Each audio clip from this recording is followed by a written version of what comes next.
When gangland enforcer Mike Sullivan's son Michael witnesses a murder committed by Connor Rooney, the son of gangland boss John Rooney, who is also Mike's boss and mentor, this sets in motion a chain of events that lead to the deaths of Sullivan's innocent wife Annie and his second son Peter.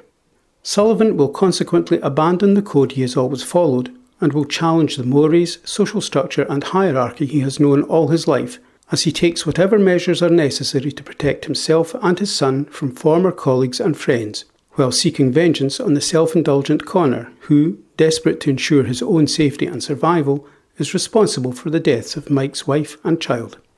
The film offers insight into the milieu and politics of Depression-era gangsters, while examining father-son relationships and the conflicts and complications they can generate. Underpinning everything is the contrast between John and Connor's relationship and Mike's efforts to instill values and respect in his son amid a general contempt for law, order and morality. There is no recourse or reference to law enforcement or religion. Instead, we have a pragmatic or Machiavellian gangster order in which morality, honour and rectitude are reduced to keeping your word, being discreet, and protecting fellow gang members if that serves the greater good. Connor's conduct goes beyond self-centred indulgence and borders on narcissism. He exercises emotional manipulation of his all-powerful father, which may be due to his apparent inability to impress his father or gain his respect. In turn, Connor's perceived character weaknesses may be the result of John's apparent inability to impose discipline on his son and his mollycoddling of him. Of course, it may also be due, in good part, to the environment in which he has been brought up, with no respect for values or consideration for others beyond their use in the advancement of family business. At one point, Connor is described as a big baby by another powerful gang boss, but he is so consumed by his own character and importance that he fails to recognise any truth in the description, and instead offers vague threats based on his future position as the head of the family business, further confirming his delusions and lack of self-awareness, as he fails to see that he is tolerated only because of his father and his influence. John Rooney knows himself and recognises what he is. He is willing to steal, cheat and murder, but he is aware of the pain and consequences he can inflict on others in pursuance of his business affairs. He appears to prefer a balanced and restrained approach to business, using violence as a tool and resorting to it only when necessary, and refusing to exploit his clientele at their work as well as in their leisure time. His great weakness is his devotion to his son Connor. Intelligent and insightful, John also knows who and what Connor is, but he cannot discipline him and is obliged to cover for Connor's ill-considered actions and indiscretions. Perhaps he is clinging to the only meaningful blood tie left to him, as all other relationships can be bought and sold, used and discarded. He is clearly close to Mike Sullivan, whom he has brought up as a member of the family, but whose life has been dedicated or even sacrificed to pursuit of Rooney's nefarious interests, as Sullivan was trained to be an enforcer and an assassin. There is a closeness, affection and understanding between them, but Rooney requires complete devotion and compliance from Sullivan.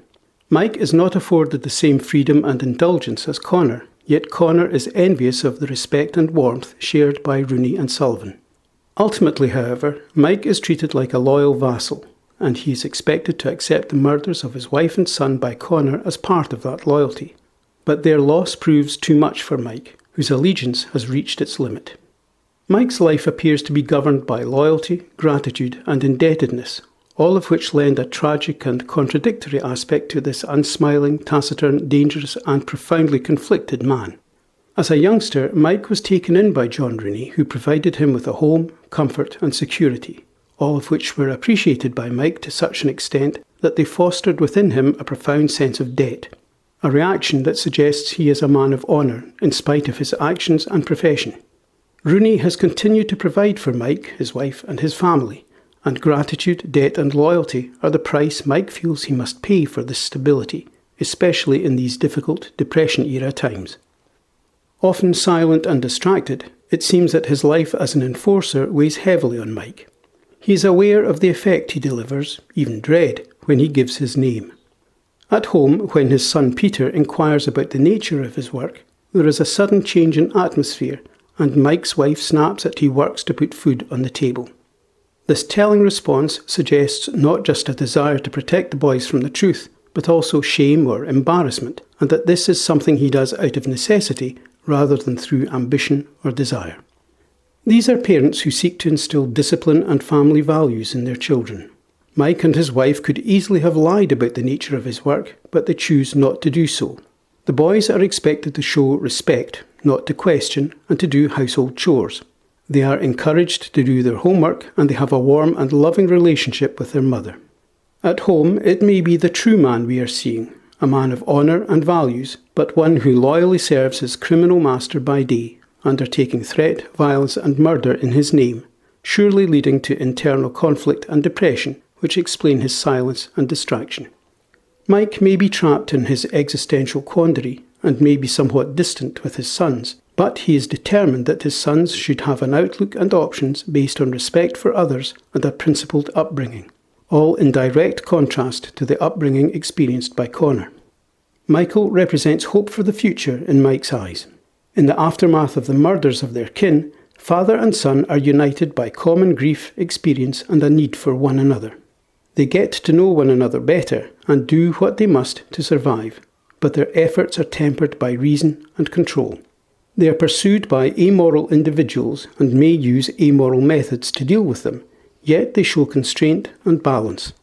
Michael is forced to grow up quickly and he shows calm determination in helping his father. In part reflecting his maturity, his idealistic and romanticised view of his father and his work, symbolised in his interpretation of the graphic novel he's reading, is steadily replaced with respectful realism. In contrast to Mike's human and flawed assassin, we have Maguire, a quirky hitman hired to take out Mike and his son. Maguire is an assassin who enjoys his work. He is totally immoral. He has no scruples and indulges his passion for death by photographing the recently dead or dying. Although ostensibly he and Mike have much in common, Maguire does not suffer from self-doubt or inner conflict, and he is not acting to fulfil a perceived debt of honour. He kills because it gives him pleasure and fulfilment, and his very presence and motivation allow us to compare and contrast with Mike and enable us to gain a clearer understanding of Mike's existential position and attitude. At the end of the film, young Michael could have killed Maguire. He holds the upper hand in the shape of a gun, but he is hesitant and unwilling to shoot, though he might have pulled the trigger if necessary.